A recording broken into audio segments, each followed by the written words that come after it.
Pacientai dažnai domisi, kokiais atvejais jie turi teisę gauti sveikatos priežiūros paslaugas nemokamai, o kada turi mokėti patys. Valstybės teisės aktuose parašyta, kad pacientas turi teisę pasirinkti gydytoją valstybinėje ar privačioje gydymo įstaigoje. Valstybinėms ir privačioms gydymo įstaigoms, kurios sudariusios sutartį su ligonių kasomis, už pacientams suteiktas paslaugas pagal vienodus įkainius moka teritorinės ligonių kasos. Šiuose sutartyse numatyta, už kokias pacientams teikiamas ir iš sveikatos draudimo biudžeto apmokamas paslaugas asmens sveikatos priežiūros įstaigos įsipareigoja neimti papildomo mokesčių. Gydymo įstaigos matomoje vietoje, registratūroje, priėmimo kambaryje bei interneto svetainėse privalu skelbti, kokias teikiamas medicininės paslaugas apmoka ligonių kasos. Be to reikalaujama pasirūpinti, kad pacientui būtų prieinama išsami ir suprantama informacija apie paslaugų teikimo tvarką ir sąlygas. Tačiau pastaruoju metu pacientai teigia, kad jiems gana dažnai siūloma susimokėti už gydytojų specialistų konsultacijas, įvairius tyrimus, o prireikus stacionarinio gydymo atsinešti medicinos pagalbinės priemonės arba vaistus. Ir jie klausia, ar tai teisėta. Apdraustiems privalomojo sveikatos draudimo pacientams visi tyrimai, kurie yra numatyti šeimos gydytojo normoje, turi būti atliekami nemokamai.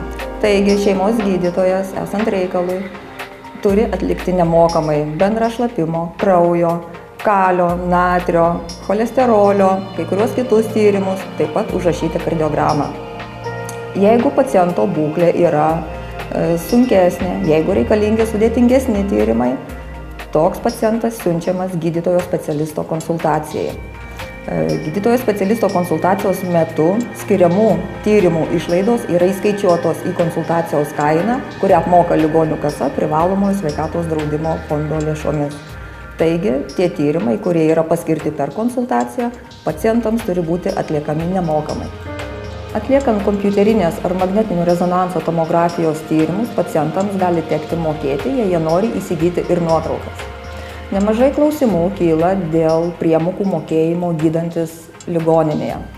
Noriu pabrėžti, kad stacionarinio gydymo metu naudojamų vaistų kainos yra įtrauktos į gydymo kainą, kurią apmoka ligonių kasos.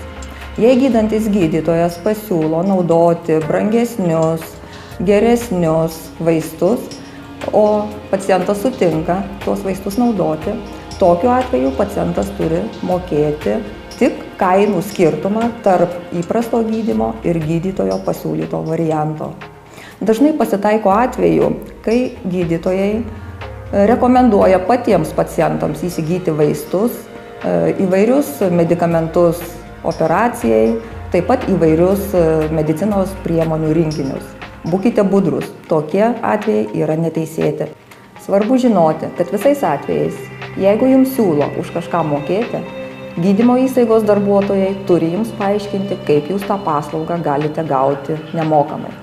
Jeigu jums kyla abejonių, ar tikrai turėjote mokėti už vaistus, tyrimus, paslaugas, jūs pirmiausiai turėtumėte kreiptis į gydymo įstaigos administraciją, nes visais atvejais, jeigu mokėjimai buvo neteisėti, patirtas išlaidas jums turi grąžinti gydymo įstaiga.